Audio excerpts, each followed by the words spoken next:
Dans cette vidéo, nous allons voir l'opération 20 de l'appui.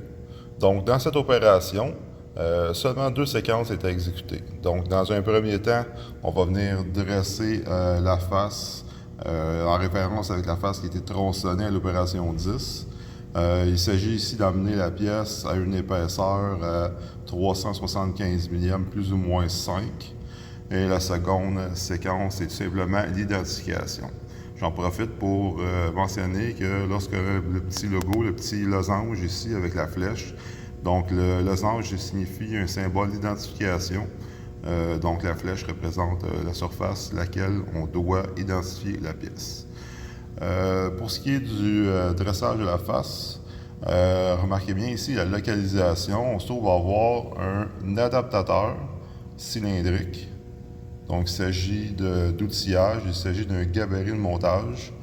Donc, ce petit adaptateur-là va être installé dans le mandrin et on va pouvoir installer l'appui. Donc, l'appui est trop petite pour le mandrin, pour la tenir en place.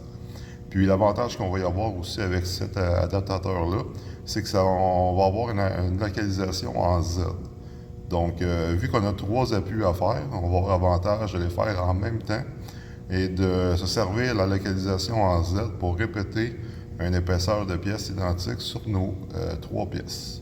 Donc, il s'agit d'une méthode de production en série. Donc, dans un premier temps, je vais venir installer l'adaptateur dans le mandrin. Donc, j'ai installé l'adaptateur dans le mandrin. Comme ça ici. Une fois installé, la pièce va être fixée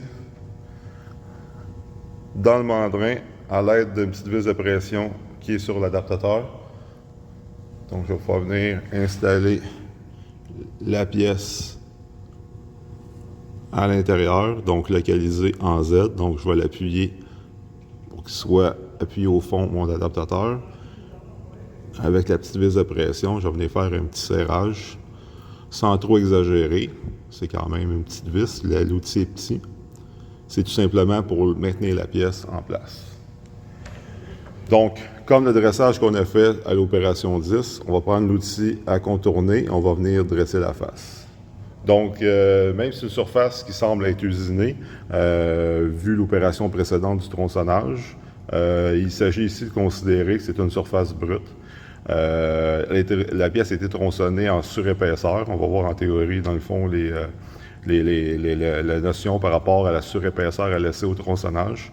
Donc ici, le même principe que le tronçonnage qu'on a fait à l'opération 10, je vais venir faire un contact, enlever un petit peu de matière et je vais pouvoir mesurer la pièce pour avoir une référence précise pour déterminer l'épaisseur qui me reste à enlever pour obtenir la dimension demandée.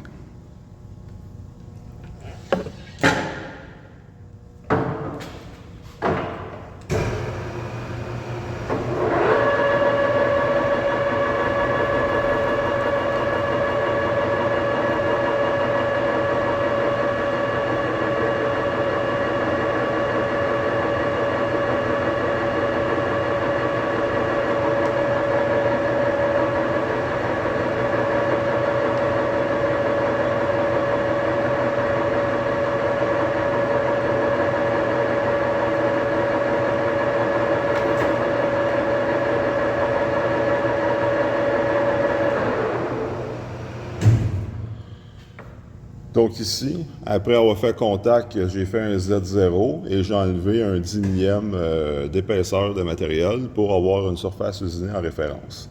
Donc à ce moment-ci, je n'ai pas le choix de retirer la pièce de mon adaptateur pour prendre une mesure, déterminer ce qui me reste à enlever et réinstaller la pièce pour enlever l'épaisseur restante. Comme je suis localisé en Z, il n'y a pas de problématique. Donc je vais revenir au même point. C'est juste de faire attention, de bien repositionner la pièce dans le gabarit, éviter d'avoir des copeaux ou de faire un mauvais serrage.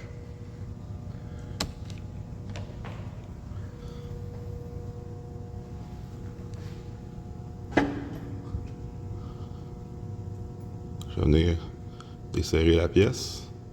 Je vais la prendre. Je vais la mesurer.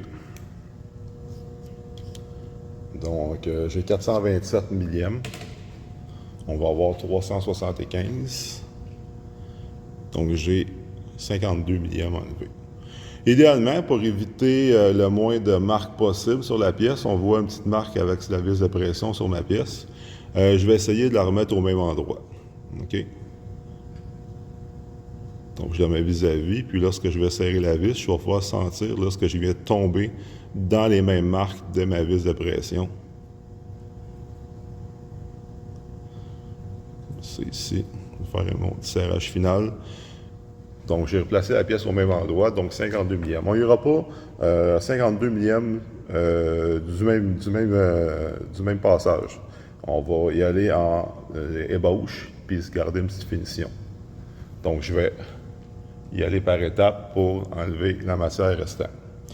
Je vous conseille toujours de peut-être vérifier, vu que c'est la première pièce que vous allez faire, peut-être à mi-chemin, confirmer que vous êtes au bon endroit. Cette technique, ça va vous permettre de valider pour répéter sur les autres pièces par la suite la même dimension.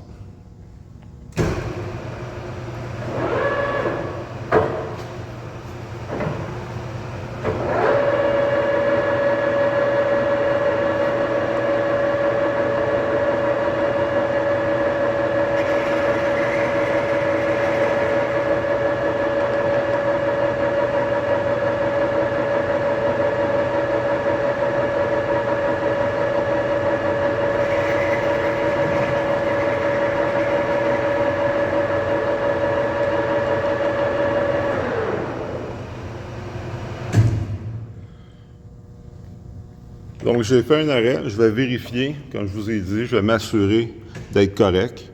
Idéalement, il faudrait être assez sûr de nous là, pour éviter le démontage.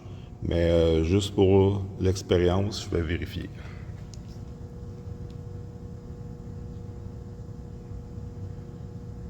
Oui, exactement. J'avais 52 millièmes enlevés. J'ai enlevé 40. Donc, je confirme qu'il me reste 12 millièmes enlevés. Donc, juste s'assurer de remettre peut-être au même endroit pour la vis de pression. Je vais réinstaller. Et en finition, je vais enlever mon 12 millièmes. C'est un montage très léger quand même, donc il faut y aller quand même délicatement là, sur la vase et la profondeur de passe, histoire de ne pas desserrer puis que la pièce se désassemble de l'adaptateur.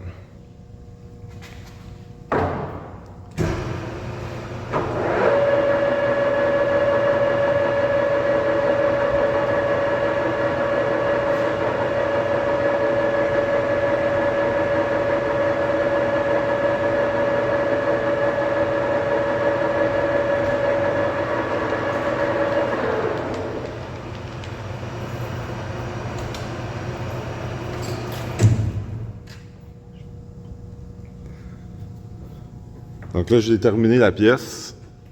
Je vais juste la retirer, confirmer ma dimension. Je peux inscrire mon digital 0 à ce moment-ci pour avoir une référence pour les pièces suivantes pour travailler en production. Donc, ce qui reste à faire après, c'est les bavurages, tel que montré. Donc, il y a l'arête extérieure et bavurée et le chanfrein intérieur à faire avec les bavureurs rapides.